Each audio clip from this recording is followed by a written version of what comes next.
ये सब चीज़ें जो हैं ये लोकतंत्र को नुकसान पहुंचा रही हैं। ऐसा क्या बात है जो कंट्रोल में नहीं है? आप उस एजेंडे का पार्ट मत बनिए, हिस्सा मत बनिए जो इनकी नाकामियों को छिपाने के लिए सरकार करने का काम कर रही है। 27 के अंदर चुनाव को अपने दृष्टिगत रखते हुए उनको टारगेट करना है और वो टारगेट किया जा रहा है। फतेहपुर के अंदर मस्जिद तोड़ी, कब्रें तोड़ी, कोई कार्रवाई नहीं हो रही है। अब ये जो 2 तरह के कानून चल रहे हैं ये बहुत लोकतंत्र के लिए बहुत खराब है, देश के लिए बहुत खराब है, क्योंकि उनके पास अपनी नाकामी छिपाने का एक ही तरीका है और वो तरीका है कि मुसलमान के और हिंदू के नाम पर नफरत पैदा कर दें।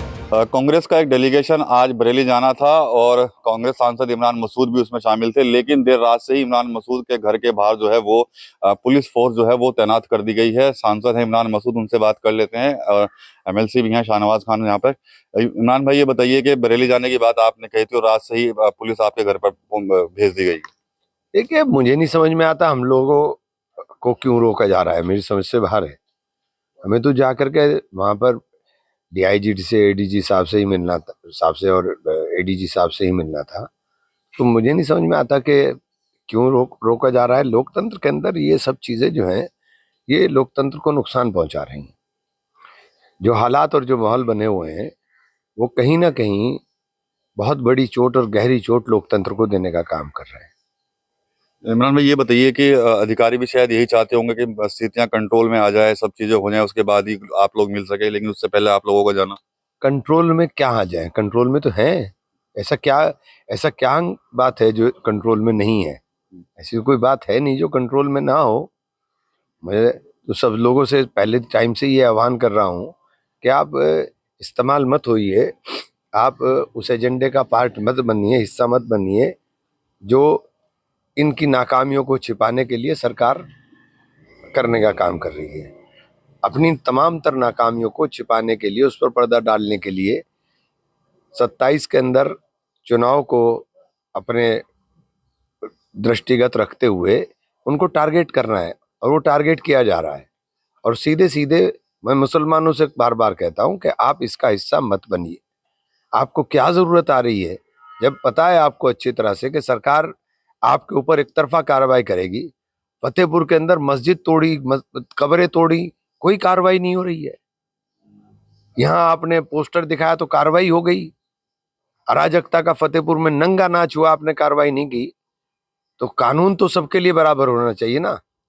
अब ये जो 2 तरह के कानून चल रहे हैं ये बहुत लोकतंत्र के लिए बहुत खराब है, देश के लिए बहुत खराब है। कल बुलडोजर भी चला है बरेली के अंदर, तो की रजा करीबियों के पास। देखिए, हमारे ऊपर तो बुलडोजर चलेगा, हमारे ऊपर तो बुलडोजर चलेगा, ये पता है अच्छी तरह से कि बुलडोजर चलेगा। तो ये आपको समझना चाहिए कि उनको बुलडोजर ना चलाने का मौका दें। ये मुसलमान को भी सोचना चाहिए कि उनको बुलडोजर चलाने का मौका ना दें, क्योंकि उनके पास अपनी नाकामी छिपाने का एक ही तरीका है और वो तरीका है कि मुसलमान के और हिंदू के नाम पर नफरत पैदा कर दें। उस नफरत को आप इस्तेमाल क्यों हो रहे हो? उस नफरत के अंदर आप मत इस्तेमाल होइए। ये अक्लमंदी तो आपको भी दिखानी पड़ेगी। और मुसलमान के तमाम तर दानिश्वर लोगों से मैं अपील करना चाहता हूं कि आगे आकर के इसके अंदर बोलने का काम करें। अगर ये इसी तरह से होगा, हमारे जो नौजवान बच्चे हैं उनका मुस्तकबिल खराब करने में इन्हें फर्क नहीं पड़ता है। उनका मुस्तकबिल 2 मिनट में खराब कर देते हैं। तौकीर रजा को लेकर सर क्या कहेंगे आप? मैं क्या कहूँ तौकीर रजा साहब को? तौकीर रजा साहब को इन्होंने उन्होंने ये देखिए, कोई भी आंदोलन अगर आपको करना है, कोई भी है, तो उसके ऊपर आपकी पकड़ होनी चाहिए। और ऐसे सेंसिटिव इश्यू पे आप क्यों इस्तेमाल हो रहे हैं भाई?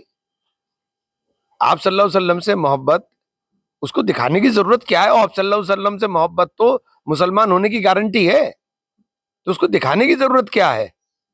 आई लव मोहम्मद, आप सल्लल्लाहु अलैहि वसल्लम के आगे ना पीछे, ये क्या तमाशा है भाई?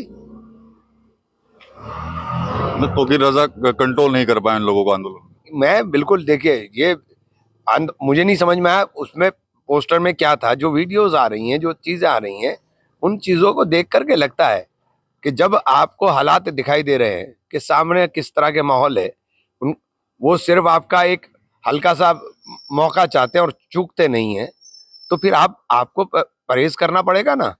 ये तमाशा क्या है कि आप मस्जिद में जहां आदमी इकट्ठा हुआ और आपने प्रदर्शन शुरू कर दिया, तो आने वाले नमाजियों के सामने चंद लोग खड़े होकर के वो सारे नमाजी गाली खाएं और डंडा खाएं। ये क्या तमाशा है भाई? मस्जिद नमाज पढ़ने के लिए है, नमाज पढ़े मस्जिद के अंदर जाकर के। ये ईद के ऊपर ये हो रहा था, यही ईद के ऊपर था, आपने देखा था ईद के ऊपर भी। ये क्या तमाशा है? अगर इतना बड़ा दमदारी है तो अलग करके दिखाओ ना। आप मस्जिद में जो नमाजी आ रहे हैं उनको भी पिटवा रहे हो बिला वजह। अच्छा, अब बरेली जाएंगे आप या क्या रोका जाएगा? देखिए देखिए, मैं कानून को तोड़ने वाला आदमी नहीं हूं। जी। मैं जाने की ये स्थिति देख रहे हैं आप, किस तरह से बना दिया जैसे कोई हम उसमें हो। हम तो दो ही लोग जा रहे थे, कैसे बना दिया इन्होंने, बिल्कुल एकदम निकलने कहाँ दे रहे हैं।